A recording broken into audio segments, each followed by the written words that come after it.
And good afternoon, everyone. This is a backwards lesson plan on life during the Industrial Revolution.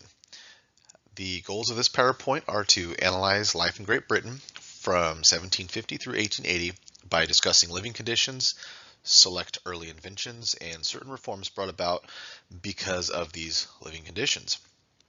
In this backwards lesson plan, through video and photo, the student shall be able to recall and analyze the symbiotic relationship between the agricultural revolution and the industrial revolution. They should also be able to organize ideas based on cause and effect of increased technology, as well as characterize the relationship between Great Britain and colonial America. The Industrial Revolution changed the lives of innumerable people in Europe and America in the 18th and 19th centuries. Before the revolution of industry, the people of England and most of Europe lived in a feudal land system. This system of land management meant that a lord of the land has given a certain parcel of land to this serf. The serf or peasant is allowed to work the land enough to provide sustenance for his own family. The children learn to milk cows, churn butter, and tend to farm animals. Subsequently, generation after generation, these rural families relied on tools that really haven't changed very much over many centuries, such as wooden plows that were always dependent on animals to give them power. For centuries, the English diet consisted mostly of dark rye bread and porridge, very little meat and protein. In the 1600s, about 25% of newborn children died before their first birthday, and another 25% of them died before their 10th birthday. The infamous Black Death killed 25 million Europeans from 1348 to 1351. Out of a total population of 80 million, this means just in just 3 years, almost a third of the population of Europe had succumbed to this disease.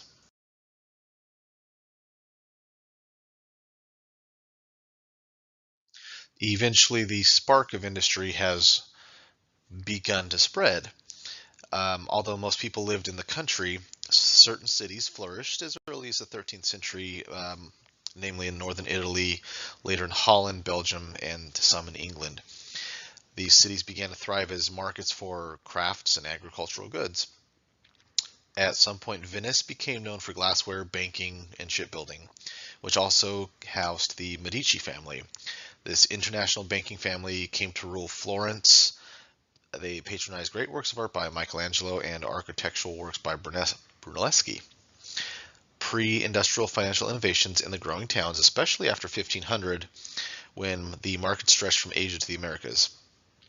In Amsterdam, in the early 1600s, the Dutch invented the first stock company, which is the Dutch East India Company, which held a monopoly on the trade of cloves, mace, and nutmeg from the Spice Islands of Southeast Asia, today known as Indonesia.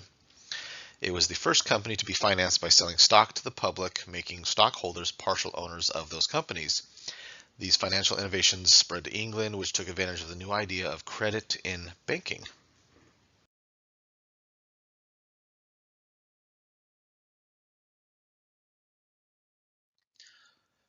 Things became so bad in Great Britain around the 1820s that the Parliament had to start passing laws to protect the children working in these factories.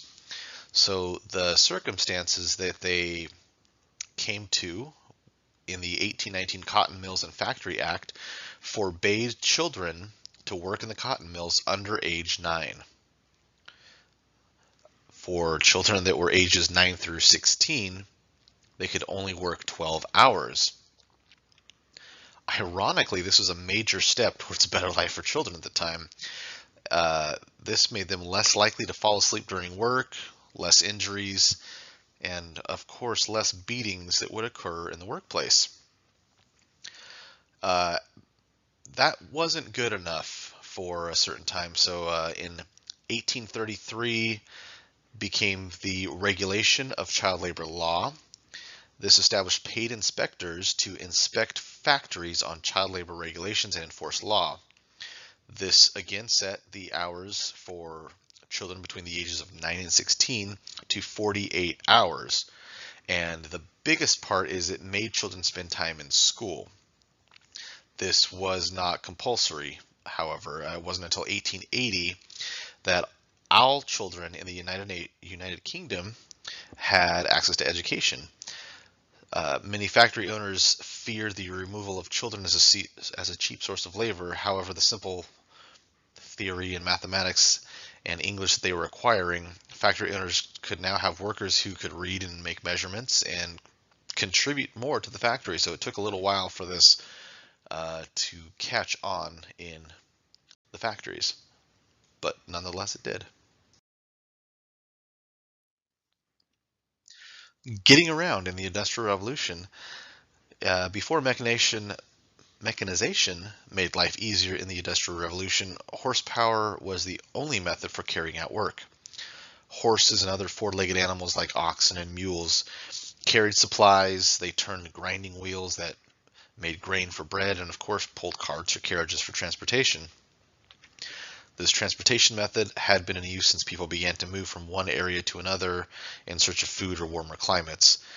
The invention of steam power made it possible for trains to carry many people and lots of cargo, which leads to greater human expansion and bigger industries like steel making and logging, to which these raw materials are turned into bigger boats, bigger trains, more jobs, more pollution, and of course more wealth.